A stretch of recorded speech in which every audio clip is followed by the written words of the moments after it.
You're listening to the Survivor Sweat Podcast with Mike Buchmiller and Russell Rosenblum.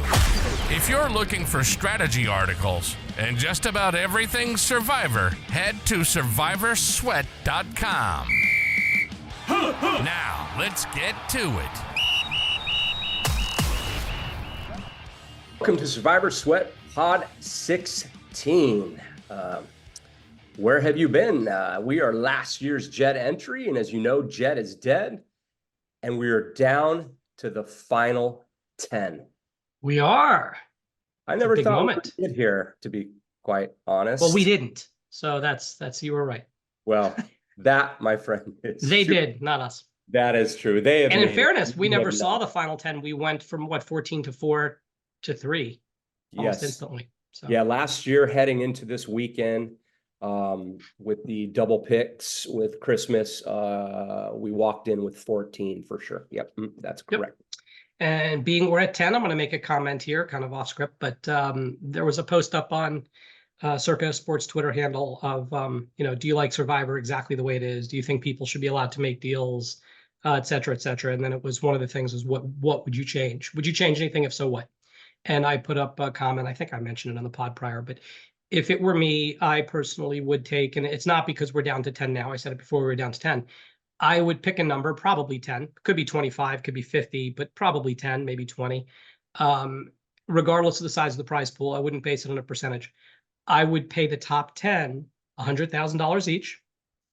Immediately put it in their sports betting account, assuming they have a way to do that. Maybe you have to sign papers ahead of time, but I assume they can do that. Immediately put it in your sports betting account. This gives you the ability to hedge when you're down to 10-handed, if you will, right? And it also, I don't know, how would I feel if I went all this way and finished 8th and got 0? I mean, I guess I still play next year, but I look up and go, wow, what are the chances I'm ever going to make it this deep again? Like, that's as good as you're ever going to run, and you still got nothing. For most people, sure, they want the 9 million plus, but if they walk out with 100,000, they're not going to feel as if they failed. They'll feel as if they made a lot of money. Yes, 100%. You actually mentioned this last year. I thought it was a smart idea. The drama for sure to get to the final 10 and make 100 grand. And it doesn't change the drama. Look, you're paying $8 million instead of $9 million. I actually think that you would have fewer people making deals and hedging. So at least they made $100,000, right? Yeah, so if they can get there, and, at least they make you're that. running the contest. I know what Derek wants. He wants the drama, and absolutely everybody does. But 9.167 instead of 9.267. What's the big deal? Well, no, it's 100,000 per person, right? So it'd be 8.267. But either way, you're right. It's still more than it paid last year, right? So it would. I think you would deter deals. There still might be some, but you'd have fewer. You wouldn't have people like also panicked, like I'm going to get 0. Yeah. I think it would change the dynamic that you're dealing with right now with, people contemplating deals and some people not willing to contemplate deals. Sure. But anyway, why don't we go to last week, although it's all loosely related. To your point, just to wrap this up, and to your point is, Circa's a business, and if they're willing to take money and hedges against, which they are, this allows that. Right, it puts $1 million in the pool amongst 10 different people, almost all of which are going to use it to hedge. So it's not like Circa. I'm not saying there's nothing wrong with them doing it out of self-interest, of course, right? So, but it's win-win, right? Circa's in a business. They want to take sports bets. That is what they do. This gives people a bankroll to make sports bets. Look, it's back in the old days of the World Series of Poker. They used to pay a much smaller percentage of the field. And, I think they realized one of the reasons that it's better to pay a bigger percentage of the field, A, it keeps people in action for sure. But B, somebody wins, $3 million. I'm not even talking about the main event, $1 million, whatever. Maybe they drop 50,000 on the way out, But if you have 100 people each winning $10,000, $20,000, 100 people each winning $30,000, there's a reasonable chance each of them drop $5,000 on the way out, or 10. There's going to be more money that's going to get spent in this thing. And there's be more money. Everybody's going to have their, even to the very simple, everyone's going to have their celebratory dinner. There's a limit to how much it's going to cost. Better to have 100 people having that dinner than 5 people having that dinner, right? It's just more money for the casino. Plus the people are happy. So it really does become win-win. And I think I wouldn't change Survivor to pay, where it's 6 million for first, 4 million per second. I wouldn't do anything like that. That really would change the entire dynamic. But I do think you could take one block of people, pay them a fixed sum, stick it in their sports betting account, and let them gamble with it. You also want them to start gambling. Interesting take, and well noted. And like I said, you mentioned it last year, and you've been steadfast on that this year. So wonderful. That is great. Well, aloha from Kauai. I am actually traveling, but the pod must still go on. I was checking out the leaderboard of the final 10 here. Some real interesting facts here. So 3 of the remaining entries were single entries only. Yep. Bowtie, Cabernet, Johnny TV, and I believe it's Payos. Is this Alex Brown all over again? The single metaphorically, bullet. right? Yeah, the single bullet, and find their way all the way to the finish line here. There are 3 that had 2 entries, 1 that had 4, which is L.A. Joneser, 1 that had 7, 1 that had 8, Red Rock Apples, and the Golden Boy, the only remaining entry that maxed out 10. Now, mind you, they could have been in with others, but Absolutely. Based on what we see now through SurvivorAtlas.com, this is how they played it. And speaking of L.A. Joneser, the improbable misclick that we found out on Thanksgiving, he took the Rams, and he's still in there. The dream lives, for crying out loud. Yes, for sure. Oh, and the Golden Boy, the max out team, hashtag Team No Chop. I guess he's out there making lots of friends, right? Making been very vocal. I guess he's a poker player in town, or maybe out of town. I don't know. Well, he's announced who he is, so it's pretty clear. Out there, Sean Perry, if I'm not mistaken, and actually played at a final table, who I believe is his father, Ralph Perry, 2002 World Series. Awesome. I apologize if that's not your father and not your son, but that was my understanding, is that they're related. Ralph was a great player. Anyway, and still is. Good luck to the Golden Boy, and good luck to everybody. To everybody. Yeah. I mean, hey, if somebody's confident and they want to run it through, that's their prerogative. And I'll circle back to some comments about that on the backside. All right, let's wrap up week 15. So 3 hit the skids. So 23% of the pool goes down. 10, magic number 10 of the 9,267 entries remain. So 99.9% of the entire pool has been eliminated through week 15. And again, I'm happy to report there was no picks. And as you mentioned last week, I mean, I couldn't imagine. It would be hard. It would have to be. Yeah, it would have to be. Because I think at this point, if you have a proxy and you don't put in a pick, your proxy's calling you. They're going to have to not reach you. It's not. You can have a pretty bad proxy if they don't try to reach you at this catastrophic, and I can't even imagine. Right. So, but by the way, whether you're traveling, not traveling, in Vegas, not in Vegas, make sure you have a backup plan. You have a buddy, you have a family member, you have somebody that is going to hit that button if you are not alert. Weird things can happen. I'm not trying to be dark. You could get in a car accident. It doesn't have to be a fatal car accident. You can just get in, a fender bender. The next thing you know, you're out there with insurance, you're talking, and life just gets the better of you. forget. Something happens to a spouse, issues, phone issues, spouse, loved one. You're absolutely right. Wi-Fi issues happen all the time. Your phone dies, like you're going to use your phone, you drop it in the toilet. I was listening to Visson one day, and Steve Fezzik mentioned that he gets them in. It's like his 2 o'clock or 2:30 deadline, and if something goes awry, it gives him enough time to get down to a sports book, a Circa sports book, that he can manually get them in. So he gives himself a backup plan always. And so it's your form of insurance. If you don't have a proxy, just have some form of backup plan. Like I said, a buddy, a family member, something like that, because I mean, this is just life-changing money at this point, and there's no time for user error at this time, ever. Correct. And there's also no tolerance for user error down at Circa. It's 401. You could be calling Jeff Benson. He's going to tell you too bad. Yeah, no, of course. It just is what it is. Unfortunate. And as you mentioned last year at this time, we headed into this weekend with 14. And as you know, Sunday's Christmas Eve, Saturday is Christmas. So if you are planning to hedge, if that's something that you do, we've mentioned this many times on the pod before, just be prepared in advance. So whether you're in town and you have money on the books there in the casino, and you're willing to do that, just be prepared, because last year we went down from 14 to 4 literally overnight. Yeah, when and, everything's closed. It's Christmas and Eve. everything is closed. It's And very difficult and this is to get also what money in. I've noted before, it can be tough to hedge with 6-7 weeks left. This is right around the time that I wouldn't necessarily hedge going into 16A, because there are still, you're going to have 16A, 16B, and then possibly 17, 18. But once you reach 16B, I think you've got 3 weeks, it becomes, and for those thinking, well, 3, 4, not that big a difference. I mean, it's exponential each week because you've got to cover your old bets plus what you're trying to make. And so this 16B is about the first time, particularly if the field gets cut. And it's even lower because then you're hedging against a bigger amount of money. Yeah, you could wake up on Christmas Day and like be heads up. And there's 4 left. Yeah, but you could wake up and be heads up too. Absolutely.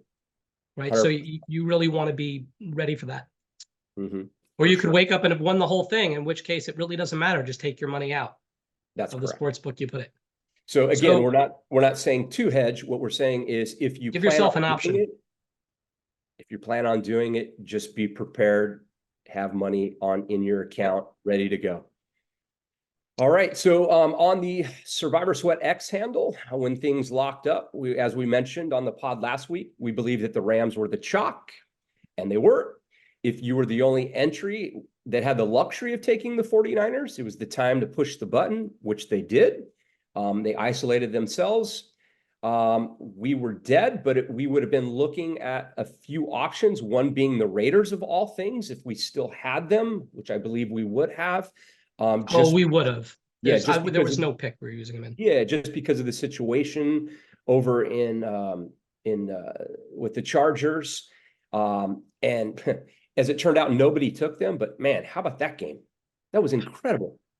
You think? We sat there the week before through a 3-0 game. Well, how about 0-0 through about 58 minutes to get to 3-0? And then I've never seen a team, Minnesota, celebrate as much for a regular season field goal. They stormed the field like they were going to the Super Bowl. It's crazy. Incredible. Yeah, just incredible. And then we sit through a game which is the highest scoring output first half overall. I mean, they're just an absolute juggernaut. And, subsequently it cost Staley his job. Yeah, it's unclear if Staley was going to make it much longer anyway, but I'm just suspecting. I have certainly no insight. I suspect his days were probably numbered. They were probably going to wait till the end of the year. At that point, I think the public pressure was just too much. Yeah. Now, for the record, in terms of the economics, I looked them up. I think when we were sitting there, if I remember right. But people talk about the Raiders and, they're paying out. Nobody knows exactly what these coaches make. It's not part of the salary cap, but, the estimates that Gruden was making $10 million a year for 10 years, guaranteed $100 million. They had to pay him out in the rest of his contract. I don't remember, was left maybe 6 years. That McDaniels was making about the same, and he had about 8.5 years left, and they had to pay him out, $80 million, give or take. And then you've got, so the question was, we know the Spanos family they're not known for being the biggest spenders, if you will, on their team, on their coaches.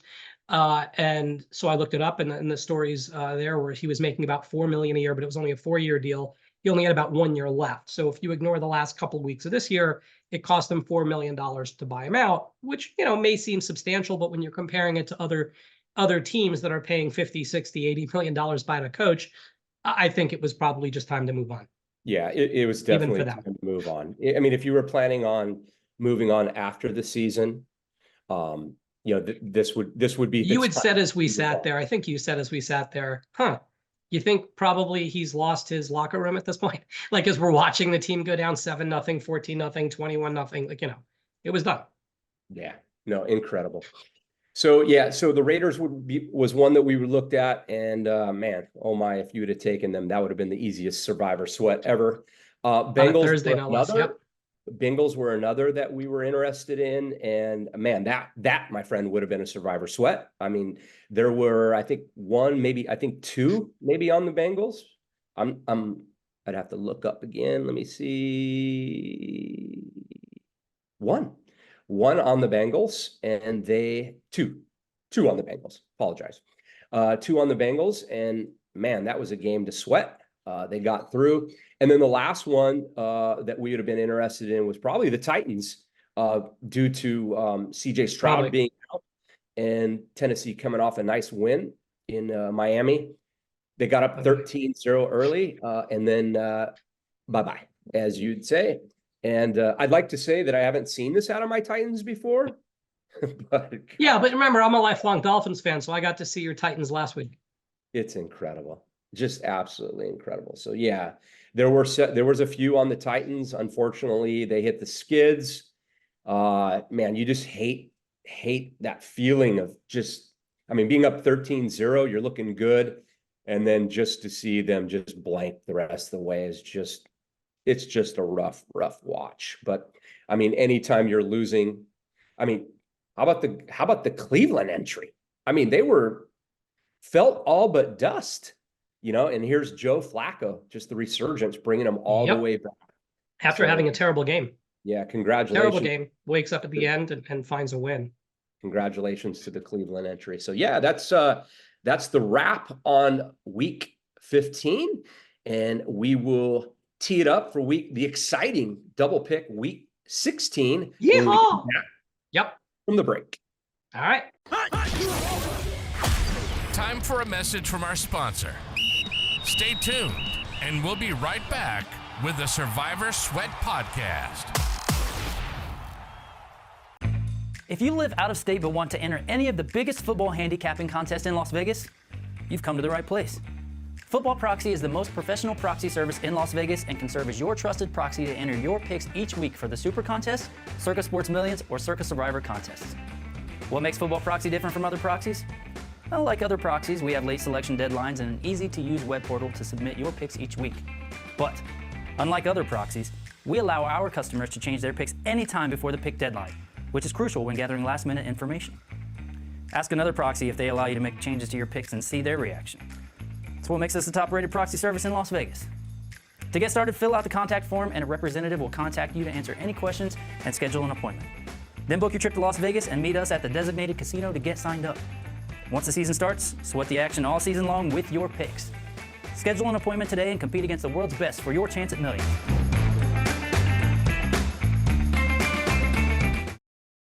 Week 16, the exciting Christmas Eve / Christmas plays. So let's tee it up for you. Would be nice to have the Bills here, for crying out loud, but nope, nobody. Yeah, I don't think anyone's taking the Bills. Nobody has the Bills. Nobody has the Bills. The Bills look like the best team in football right now, except maybe San Francisco. Incredible how it's incredible how the NFL just turns over from week to week. It's just sort of, except the teams that are still in the trash bucket, which are about 24 of them, are still in the trash bucket. Yeah. And like, we're going to talk Buffalo about is never in the trash bucket. Yeah, great, because you're going to have no choice. Yeah. They're going to come up one way or the other. It looks like the best play. Oh boy, here comes the trash. Yep. I'm not going to say it's the best play, but per the odds here, it looks like the Broncos being 6.5-point favorites here versus the Pats. And well, let's go. We got two different days we got to deal with. Okay. Right. So there's 16A and 16B. Yep. I mean, you're right. I just want to clarify, for those, because I actually learned yesterday, believe it or not, one of the 10 remaining entries, didn't know until a couple of days ago that you had to make 2 picks this week. Incredible. Kidding me? Wow. That's why I love playing this pool. So here we go. So as you mentioned, thank you, 16A. Yep. There's a few select games. Here you got the Broncos, the Denver Broncos, -6.5 versus the Pats. And all 10 entries have the ability to push the button on them. You have the Green Bay Packers, whatever team shows up for Green Bay, at the Panthers, who won under their interim first-year coach. They are on the road, and the Panthers there are 9 that can take the Packers this week. Those are also going to be the 2 of the most popular picks, I would imagine. Correct. Then you got the Bears -4.5, who actually look pretty good. I know they lost last week to the Browns, but the upstart Bears, their defense is looking a little better. Fields kind of getting some rhythm there. -4.5 versus the Cardinals. You got the next game. I'm assuming the next one's going to be the one I'm looking at, but I'm not sure. Yeah. Then you have the stones to push the trigger. Here you go. If you want to isolate yourself here, you got the Rams -4 versus the Saints. And there is only one entry can take them. Yeah, I'm without looking at the rest of his slate for the rest of the year and not really paying attention, it's hard to imagine it would be bad for him to take the Rams here. This would seem like a really good spot to take the Rams, regardless of who the Rams have left. And I mean, it would just seem.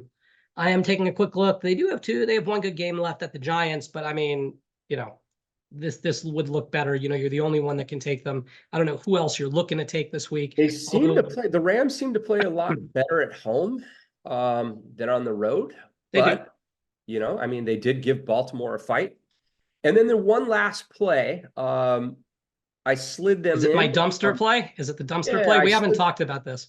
I slid them in because of Trevor Lawrence, the question. Oh, that's not there's another play. It's the dumpster play you missed. This has nothing to do with Trevor Lawrence. Well, I got the Bucks versus the Jags here, but I just don't know if you're going to have Trevor Lawrence information in time prior to hitting the button. Yeah, no, I get it. And here's the dumpster play. By the way, of all the teams you mentioned before you got to the Jags, okay? Yep. I would consider all of those teams in what I call my dumpster.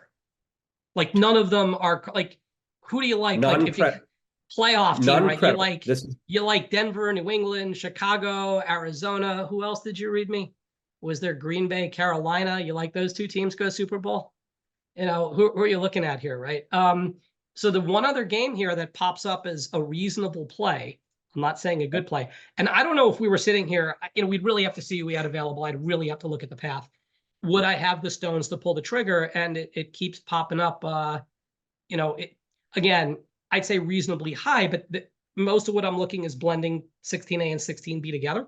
Mm-hmm. So if I were to look at the best plays overall for the week, if you're not in Circa, it's, Philly, Buffalo, Kansas City. But again, nobody even has Buffalo, Philly, and nobody has Kansas City. Anyway, those are both Christmas games. Then you'd be looking at Denver, Chicago, we've talked about, then the Rams, then Green Bay. And then the next team on the list, the New York Jets against Riverboat Ron. Oh my. It's the dumpster of dumpster games. Can you imagine? Imagine you're playing for $9 million potentially. You got almost $1 million in equity, and you're going to go ahead and bet the New York Jets here. Like I heard somebody on VSiN say the other day, it was actually pretty funny. They said, I'm amazed this line's 3 points. They said maybe like it's 3 points because they're pricing in some theoretical possibility that Aaron Rodgers plays. And then the other person said, no, I don't think so. They go, Washington's just that bad at this point. Their defense is just that bad. As bad as the Jets offense is, the Washington defense is just that bad. And it looks like it's going to be Simeon. I don't even know who's behind there. They got Boyle is now off the club. I don't even know. I thought it was unfair. The comment I heard also in the same VSiN article, they were talking about Boyle and they said, look, Boyle's terrible. And somebody goes, well, he's not even on the roster. It doesn't matter. And they go, look, once you throw a Hail Mary pick six, that should be the end of your career. Look, I'm not going to blame the quarterback for a Hail Mary pick six. He got the ball to the goal line. Yeah. Right. I mean, like it is what it is. Like, weird stuff happens. Like, what am I going to blame the kicker if somebody runs a missed field goal back for a, touchdown? Right. So, no, I mean, it is what it is. The Jets have major quarterback problems. Well, in fairness, the comment I heard there as well, same, I wish I remember who was talking, but because I'd like to call out and give him credit. It was about 9 o'clock last night or 7 o'clock last night, if that helps anybody. If the Jets want to be a winning team, they need to get 5 offensive linemen that can block. And there's truth there. I mean, we don't, Aaron Rodgers is going to get himself killed if he comes back, if they don't fix their line issues. And, even with Wilson, I mean, he doesn't look good, but the reality is who looks good behind no offensive line? So who knows? So let's put an end to that because the Jets are officially eliminated out of the playoff race and Rodgers. Oh yeah. Rodgers is not coming back. Zero chance. Sorry. By the way, he was never coming back. He was never coming back. And that's clear. No, he was never coming back. And he announced officially yesterday that he's a ways away and he's not. So and they were talking the way we are. One person hadn't heard it, one had, but nobody really thought he was coming back. It was sort of a facetious comment. But, would you take the Jets here? They're -3. No, I mean, it's funny because the popularity is listed as, 1%, basically 0, which is why they have value. Right. But technically everybody has them. Yeah. Listen, hey, if you're playing to win here, I think. And you don't have the Rams. No, I think if you're playing to win here, you're taking Green Bay or the Bears. And the reason being is that if you look ahead to week 17, it's Denver versus Chargers. Okay, this is not 16B. This is 17. No. I thought you were going to tell me there was another week you liked the Jets. When you look at the percentages, Jacksonville 76% versus the Panthers, only one can take them. The Rams 65% versus the Giants, only one can take them. Browns 62% versus the Jets, only three can take them. And it's Denver at 68% slides in there, and all 10 can take them. So if you push the button right here with the Broncos, and you do get by, and you do get through Christmas, I'm not sure who you are taking if you are not one of these select individuals that has Jacks, Rams, and Browns, period. So I think you're going to find more on Green Bay this week. You might have a few slide in on the Bears versus the Cardinals. You just can't even take the Jets seriously. No, you cannot. And now, but I mean, your argument, but everything you said works if you take the Jets. Yeah, they are an option for somebody. They probably wouldn't be an option for me. We would be getting in a knockout drag out. It would be tough. I'm not, by the way, I'm not telling you I could I haven't spent enough time. I'm not telling you I could pull the trigger on the Jets. For the team like the Jets all year long, hoping and praying to stay in this playoff hunt with this possibility of Aaron Rodgers, and now just getting absolutely just crushed. They're out of the playoff hunt, and I don't even know who's going to quarterback for him. Simeon looks to line up. That's it. Yeah, but you've also got to comment on Washington on the other side of this. Like, I don't have the Jets playing a playoff team either. I get right? it. It's it's like the Jets are playing the other Jets. Jacoby Brissett finally came in and looked decent. I don't know. He looked like John Elway compared to Howell.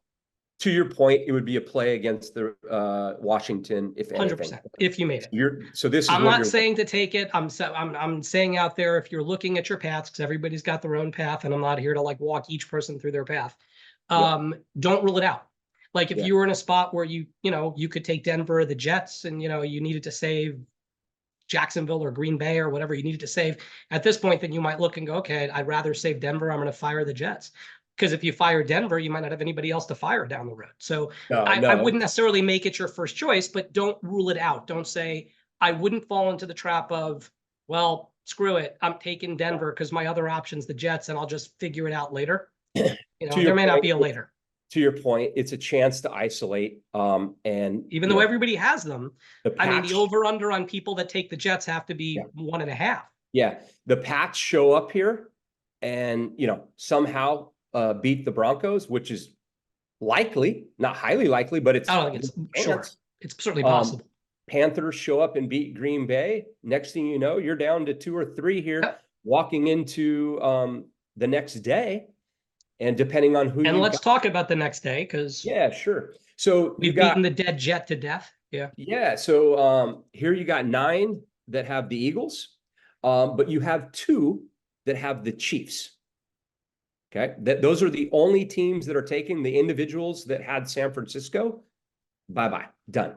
One pushed the button and advanced, and one went out with the Titans. So you're looking at 2 on the Chiefs and the rest on the Eagles. Does one person? Well, you could be. Let me make sure I'm looking at this right. You could be looking at 2 on the Chiefs or 1 on the Chiefs, right? One person has both left. One person has both less, and that is Red. So we don't know for sure who he's taking. The assumption is he would take the Chiefs, but I absolutely love this guy's path. So I went back and looked through there. The fact that he has both of them left, he had to have it's incredible. Path. It's incredible. So he can actually, he could be the guy that just pushes the Broncos button this week. And if he survives, he's got a major edge, because then he can take Kansas City, isolate on Christmas, and then the next week he can take Philly in a game that they're heavily favored. So this guy has the best mathematical chance to make it to week 18. Not sure what team he takes it in week 18, and I reserve looking at week 18 because that's just a whole crapshoot. We've talked about that before. I wouldn't even look and say that's the one where we never are fans of, we'll figure it out later. You got to have some plan. Week 18, I don't think you need much of a plan, especially when you could start getting a little closer to a plan now. But we had a friend we were talking to, texting with a couple of days ago. They've got a over-under bet on number of 49ers wins. right? Yep. That they made in season. And they're now a little freaked out because of the last Philly loss. Yes. It's nothing to do with the 49ers, right? Now that Philly has lost, it's very, very plausible that the 49ers could have home field advantage locked up before week 18. And now do they Correct. play? And he happens to need that win. He needs them to win out. He has it was an in-season bet, it was for a lot of wins right before they lost 3 in a row. So he needs a total win out when he had already chalked up to he's going to lose this bet weeks ago. Yeah. But now he's waking up going, they very plausibly could win out, except in week 18, who knows what happens. Yeah. And that's from a game theory standpoint, if I'm playing versus Red Rock Apples and I'm in here, I mean, I cannot take Denver this week, because if we advance the next 2 weeks, he's got me. So he would have us most likely isolated. He's got he's got KC versus the Raiders. I got to take Philly. And if we advance, he's got Philly the next week, and I have a lower percentage game. So the chances of being able to clip this guy is going to be very difficult. Now, unless you're content to say, I'm willing to split this thing 2 ways, 3 ways, 5 ways, 10 ways. Sure. Right. If you're trying to win, you should always be trying to win, by the way. And I'm looking to maximize my profit when I get down here, we've discussed, because we're not going to get to the final 10 often. And if you want to pull what you can out of this at this point, and you're going to go for it, you're on Green Bay, you're on the Bears, you're on the Rams. If you have the single entry bullet here on them, and you're on one of those teams. Otherwise, you're just riding with the chalk. And this gives me a good dovetail into the concept of making saves, right? And otherwise, I'm gonna call it this for a reason: partnering with other teams. I can also call it collusion for those people that play poker or even just know what collusion is. It's allowed here. To be clear, collusion is permitted, right? If you are, and I'm just making up team names, I'm not, I'm using the real names, I'm reading them off a sheet, but I have no reason to believe these people even know each other. If you told me that, Rodbeck Apples and TKO Bets just decide, you know what, let's partner. You own half of my entry, I own half of your entry. I think I do 30% each, but just for simplicity, it's half and half. And now good, let's make our picks based on if we're one entry that owns 2 picks, right? That's permitted. And this comes full circle to one of my concepts about whether or not people should make a deal here, including Golden Boy. And this is just my opinion, right? I think I said this in the pod last week, but I'll be honest, we talked after the pod as well, and I don't remember exactly what I said during the pod versus what I said afterwards. So, at the end of the day, if I were Golden Boy at the time, you can't base it on the fact that he advanced. It's what you know at the time. I actually agree. I know there were some numbers being floated about that talked about 12 of 13 people or something were interested in a $400,000 save, meaning everybody would guarantee to get at least 400. They'd play for the rest, and that Golden Boy was not interested. Now, there were some people that said fake news. There weren't 12 of 13. I'm not even going down that rabbit hole. Golden Boy publicly said he wasn't interested. Correct. I happen to know a lot of teams were interested. I suspect, as I understand it, if Golden Boy was interested, everybody probably would do it. There were some people that were reluctant. They didn't want to do it unless everybody was doing it. And so that's where it's unclear if everybody agreed or not. Like, you could take both sides of that argument. If I were Golden Boy personally, I probably would have stepped up and said, okay, how about this? I'm not going to do 400,000. Why don't we do 100,000 each, right? His negative equity on the 100,000, even if it believes he's the best person in the pool, is not 100,000. It's a couple grand. It's not, you can only be so much better at this point, right? And the reason I do it is not because I'm afraid I'm going to lose. I want the 100,000. I need the money, because clearly that's not his issue, or he would have made a deal. It's because if I were the other 12 teams, or if I were even 10 of those other 12 teams, if only 10 people wanted to do it, if I were even 6 of the other 12 teams, I would partner together, reach some sort of deal, even if it doesn't guarantee a minimum amount of money. Even if we just say we're all throwing our teams in a bucket and we all own an equal share of this bucket, one person has to quarterback, that group. And then you can look at who you think these other people are going to take and who you have. You now have multiple entries to get through this thing to the end. If you right now partnered, if 10 people partnered, they're an incredibly high probability to make it to the end, given the selections they have left. And so you can guarantee yourself, if 10 of you partner, your 10 are almost guaranteed to get half, at least half. Like, even if Golden Boy made the end, they're going to make it to the end with one person in this group. Sure. because you can always look at who Golden Boy has as options to take. And unless like in the situation where this is the only guy that has Kansas City type thing, you can be in a spot where one of your 10 entries takes the one you're pretty sure Golden Boy is going to take. The second one takes the second choice you think Golden Boy is going to take. And then you spread out your entries however, make the most sense. It could be 8-on-1, it could be 4-on-4, but you actually, the reason I'd make a deal if I were Golden Boy isn't because I need the 100,000. It's to reduce or eliminate the possibility of collusion. Now you're in a group with them. It's much less likely they collude. He has, and I know he's a poker player, and I know if I were to say to him, dude, Sean, you sat down at the final table and you believe you're the best player at that table. And you may be right. You're probably right. You're a great player, right? If you know the other 8, assuming it's 9-person table, are colluding, and that's within the rules, they're allowed to collude.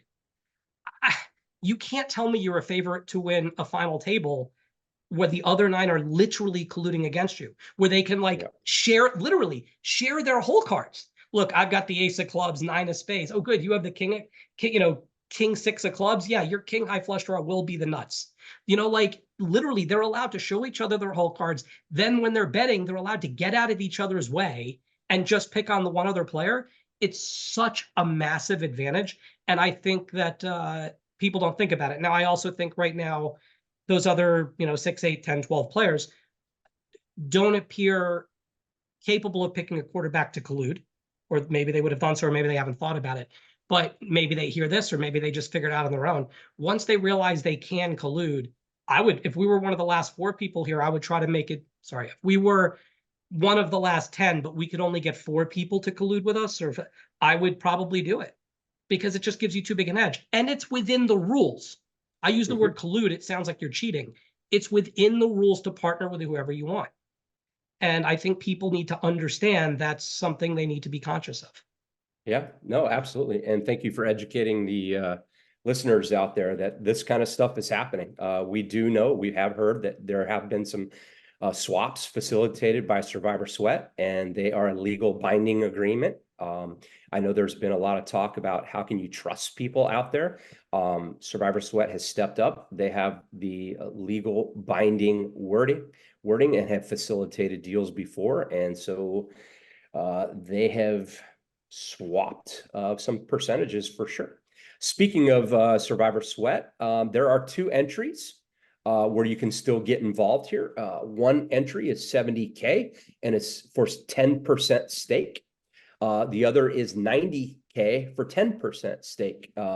So depending on what teams they have left, and if you're interested in jumping back into this contest with 10 remaining, you get a chance to buy a little piece here and have a Survivor Sweat, as the implied entry is currently at $926,700. So a nice chunk of change. So if you can find your way to the finish line, you can make a little equity there on that.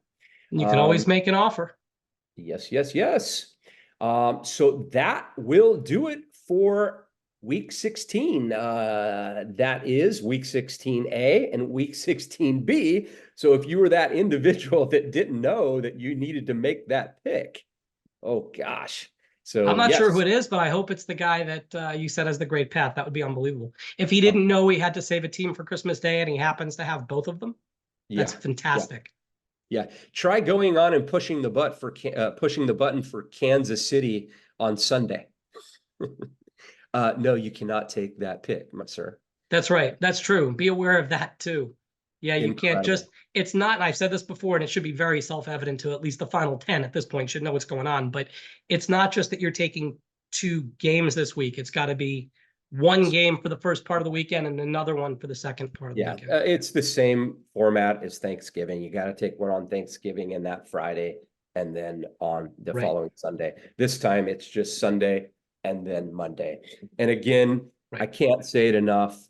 For the final 10 that are in there, congratulations. This contest is, again, I'm biased, but I believe it's the greatest football contest in the history of football. It's not that close. But I mean, I'm sure these final 10, I don't know, they go 5 minutes without thinking about it. And I know this firsthand because last year we were there. We were fortunate enough to be there. Yep. It consumed our whole life. I think you're on your way, or you're in Antarctica right now, by the way. Well, yes.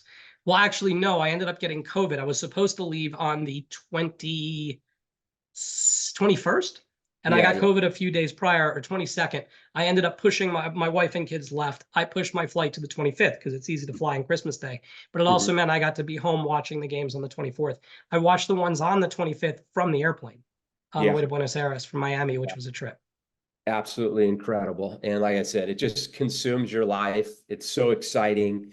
But I'd be remiss if I said, if you weren't, again, I want to reiterate this, and you said this over and over, if you plan on hedging, if you want to get something out of it. It's not even if you plan on hedging. If you think there's even a possibility you might want to hedge anything. And by the way, hedging doesn't mean you have to bet to win $900,000. You could just go, I want to make sure I get at least $5,000 out of this, or my $1,000 entry back, whatever you choose to do. If you have no money there, you have no shot.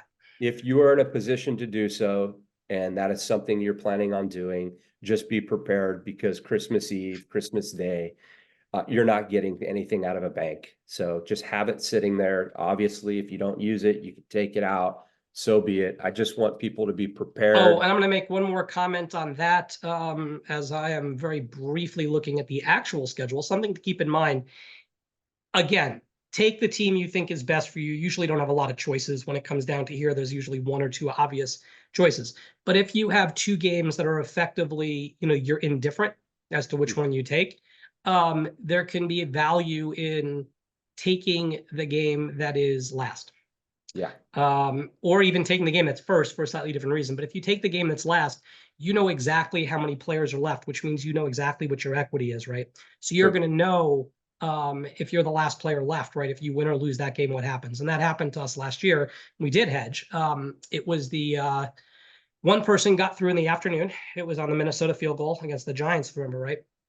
And then the remaining three of us all had Pittsburgh to beat the Raiders, right? So at the end there, we knew if Pittsburgh loses, that the pool's over. Of course, we're knocked out, right? Is what it is. If Pittsburgh wins, there's going to be three of us left. We can go ahead and cash bet the Raiders, which we did, right? Now, let me flip this for a minute. As I understand, this person didn't do it, but the one guy that advanced in the afternoon, and he knows his last remaining three competitors. This is the advantage of knowing you advanced, not trying to bet the same game everybody else is on right at the end. He knows his last remaining three competitors are all on that Sunday night game, or whatever day it was. Saturday night game is Christmas. I don't know, Saturday or Sunday. He knows we're all on that Saturday game. If we lose, he wins $6 million by himself. Right? If we win, there are four of us that advance. He could have made a fairly large hedge, because he knows if he goes ahead and bets Pittsburgh, because that would be his hedge, right?